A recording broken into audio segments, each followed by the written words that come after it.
pure and small. He created you, he created us all. Hush, little baby, don't you fear. We're never alone when Allah sings. Hush, little baby, breathing so calm. He'll protect us all and keep us from harm. Hush, little baby, still and serene. You are a Muslim, Islam's your deen. Hush, little baby, pure and small. Bismillah ar-Rahman ar-Rahim. In the name of Allah, the most merciful, the most compassionate. Again, welcome back to our episode, which is under the theme of our schools, are they moving on? Our schools, are they improving? We mentioned some aspects that would help us to measure whether our schools are improving. And we specified something about the characteristics of a good or an excellent classroom. We mentioned many characteristics, and today I am going to add another characteristic. There are many others, but these are the most important. We cannot mention all of them, otherwise it will take years. But this is another aspect that we need to focus on when we enter a classroom, is the quality of work. Is it a combination of group work and individual work? Or is it just individual work, or is it purely group work? And what are the qualities of group work that we are looking for? And what are the qualities of individual work that we are looking for? Before we do that, from last time we had some comments about students who join schools at early stages. And I heard some comments from the brothers and sisters, and they wanted to share some of their opinions about that. Let me get one or two before we continue our topic. I think there was a question here or a comment. Yes. Brother, as you mentioned that if the child joins school at the age of 7, it's preferable because it gives more, time for the child to, explore the life, I feel. But brother, if the child starts going to school at a very young age, the curriculum or the class is designed in such a way that caters to the need of that child. For example, if a child goes in a Montessori school, the activities or the the things that he or she learns catering to that age group.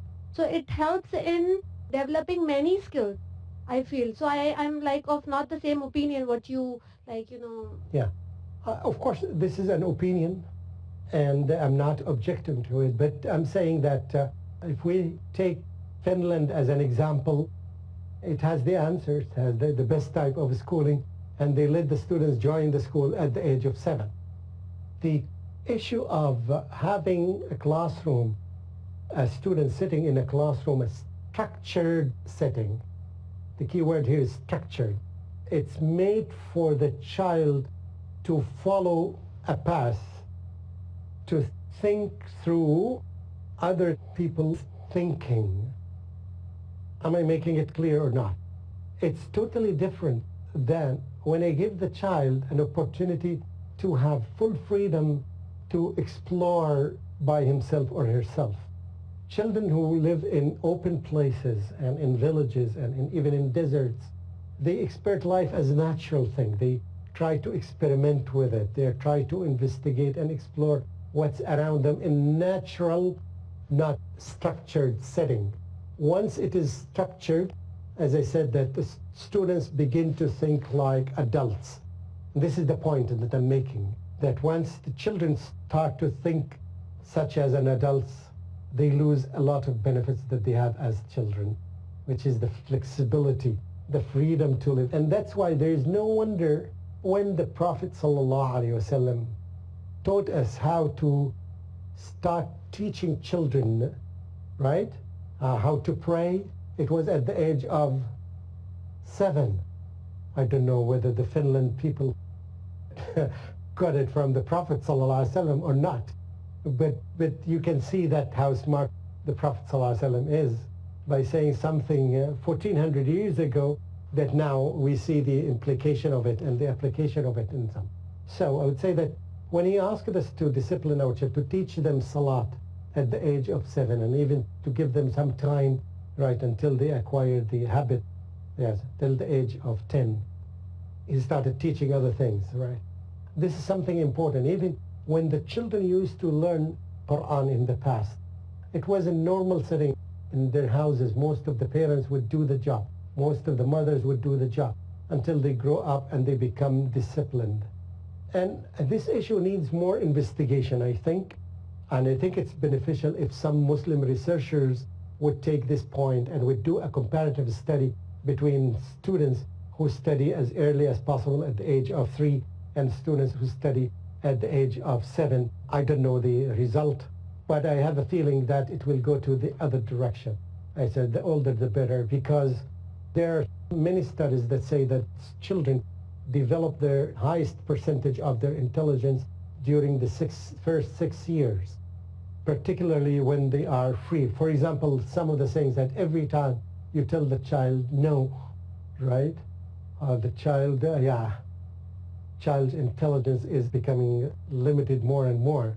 And when children live in open areas and villages, away even from their parents, and they have the freedom to experiment and explore things, nobody restricts them. They learn by themselves.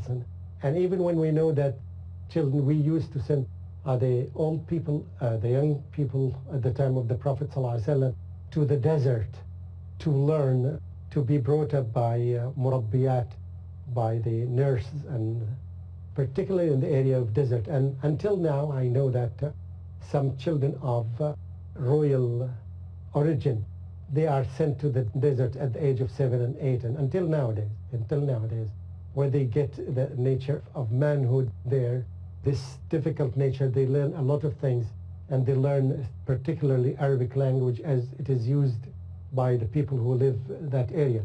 Anyway, I'm not trying to defend that point, but it is a point we have to take it into consideration, okay? Remember that what we're talking about theories, we're not talking about facts, right? Assalamu alaikum. Alaikum salam.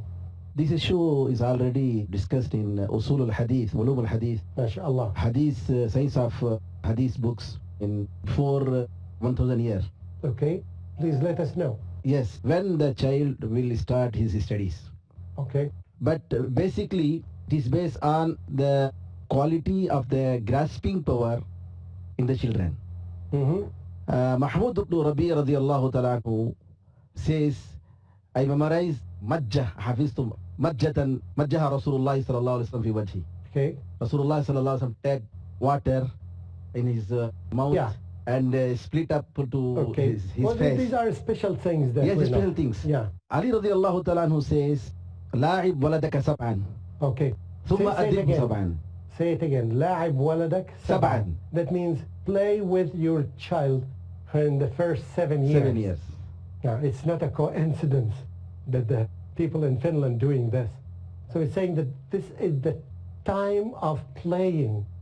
And the Montessori is built on this. However, the difference between Montessori schools and the Islamic concept is that in Montessori schools, it's built in a structured context, which is the difference, the big difference between this, which is open context, that you can do it by yourself. Let the child play with other people. People learn by interactivity, right? Being interactive with other human beings. They learn a lot, and they learn more and more. And I think we need to learn from this. And this is an invitation to all the researchers in the world.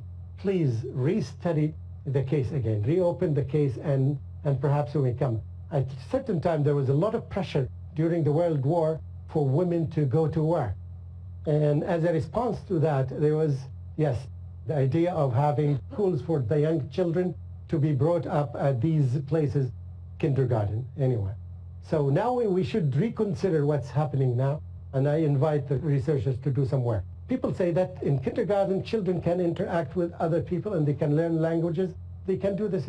My children, we used to live in Indonesia when they were young, and they used to speak sometimes 3 languages very well, Indonesian and Arabic and English, without going to school, and just by playing with. And not only me, there are many other people who didn't have an opportunity to send their children to kindergarten, and their children are functioning well, and they're not different from the other children who studied in kindergarten. Even from the psychological viewpoint, you'll find lots of problems. Children, when they go to school early, they have some sort of phobic fears, whereas children, when they go to schools when they are a little bit grown up, 7 years old or something, they don't have this barrier anyway. One characteristic of excellent classrooms is that we find the teacher is doing a combination of work. Some of it group work and some of it is individual work. After the break, when we come back, we'll explain the difference between the two and the importance of the two together. Thank you. Assalamu alaikum wa rahmatullahi wa barakatuh. Hush, little baby, breathing so calm. Bismillah ar-Rahman ar-Rahim. Welcome back to this episode, and we are continuing talking about group work and individual work.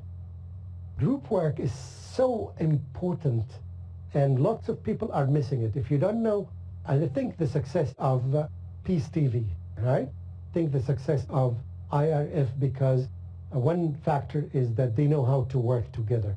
The leader of it believes in the collective work and group work. Now, this is very important in classes. The reason is, I think we touched upon this in our discussion, that some students learn from their peers more than they learn from the teachers. When we talk to our children, if they are at the age of 10, do you think that we understand everything they talk about when they communicate? Yes. No, we don't understand everything.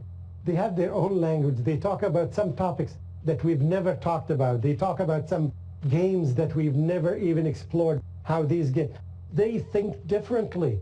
And that's why it becomes easier for any one of them to learn from another one than to learn from the teacher. There is huge gap between the teacher and the student. And that's why comes the importance of group work in a school.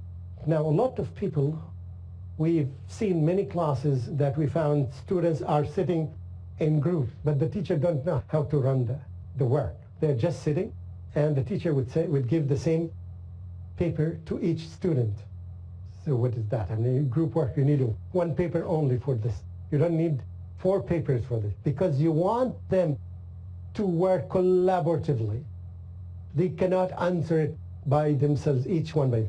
It should be so challenging that they need the support of each other. Someone would say this, the other ones would negate this, the third one would confirm this, and they would come. So when we give them a task for the group, it should be a challenging task. And through the discussions, they would come up with the answer.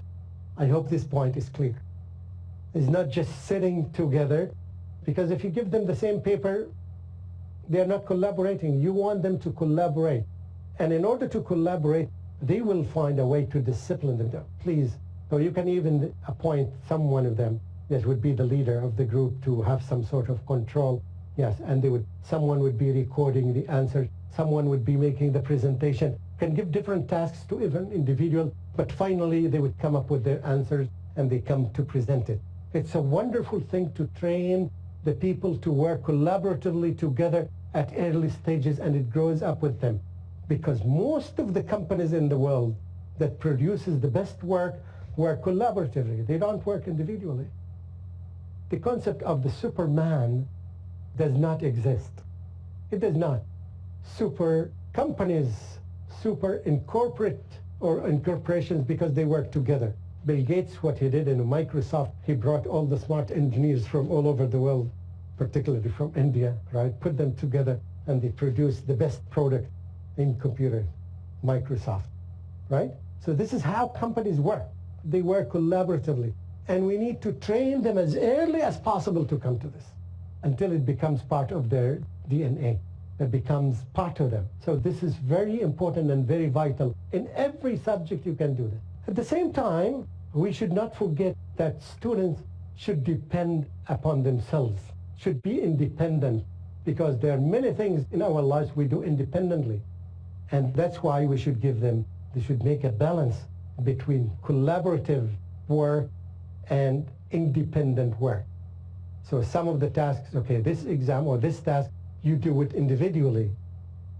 Other tasks, you do them collaboratively. So we make this balance to help those kids, those children, those students, when they graduate, they would be able to function independently and they would be able to function collaboratively to produce something well.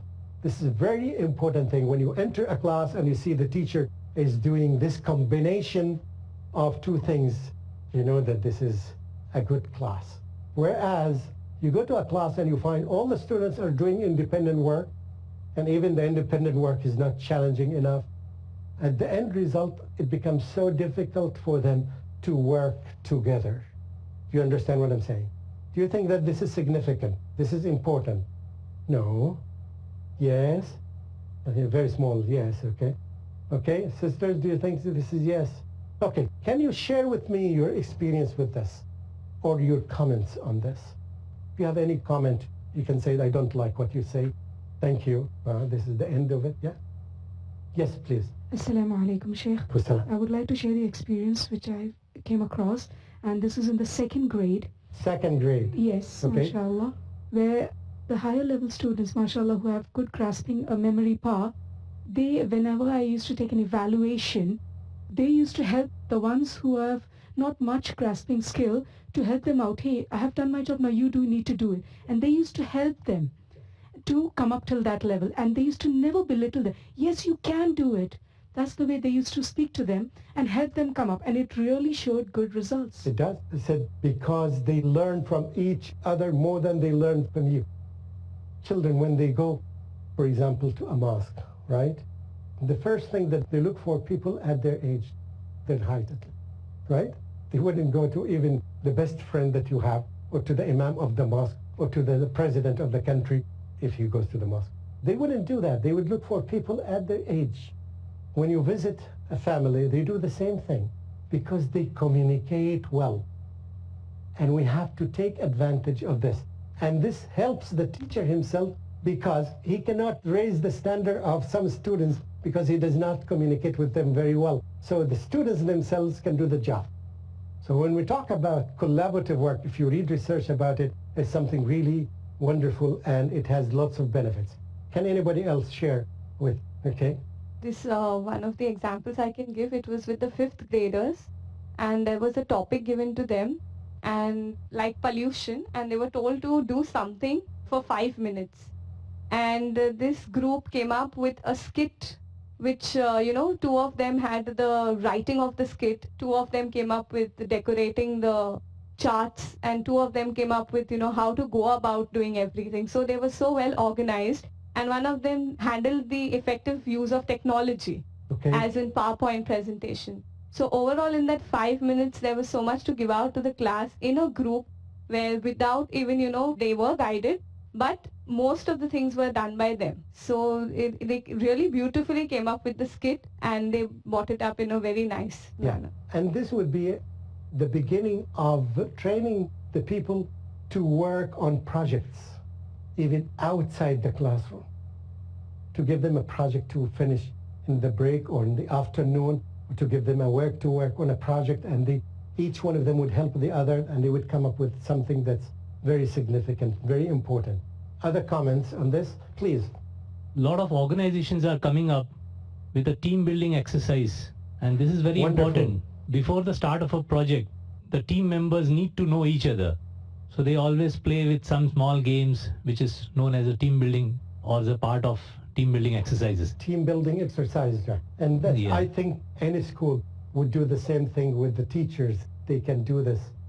Because also when we talk about management, we talk about the teamwork among the teachers themselves. If the teachers work together, they can save a lot of their time together because I can use the same material that you have prepared or the same material that you have prepared in my lessons, and you as well can use the same material, and it will be wonderful to share these things together.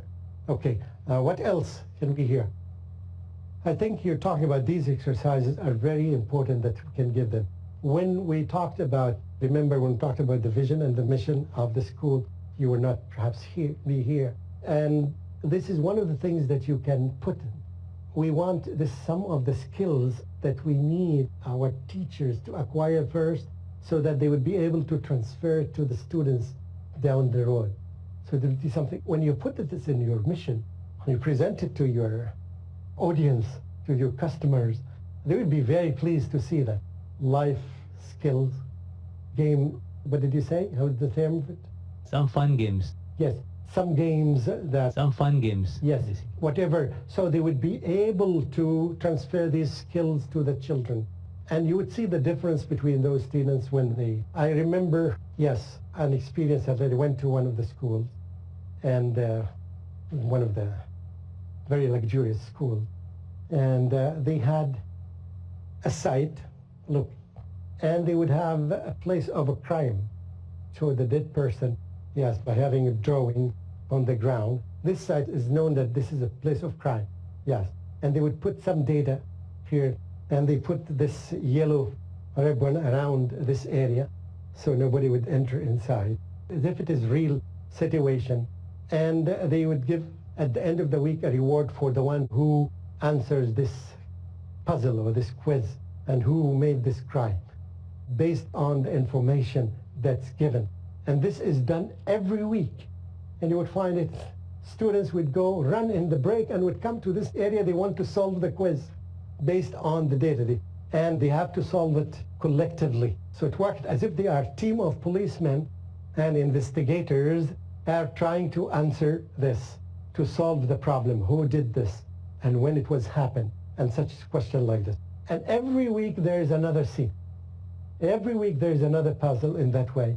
And it helps people to think together. And it's so challenging that it doesn't come from one. So they come in the break, and some of the students didn't want to go home before they want to solve the puzzle. Yeah, it's so challenging. So it's very, very important to have things like this, not necessarily like this.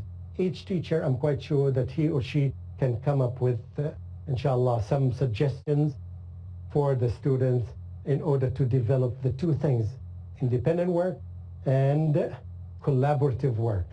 Jazakumullahu khairan.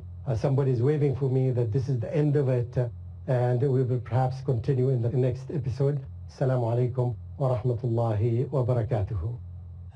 Little baby, pure and small, he created you, he created us all. Hush, little baby, don't you fear?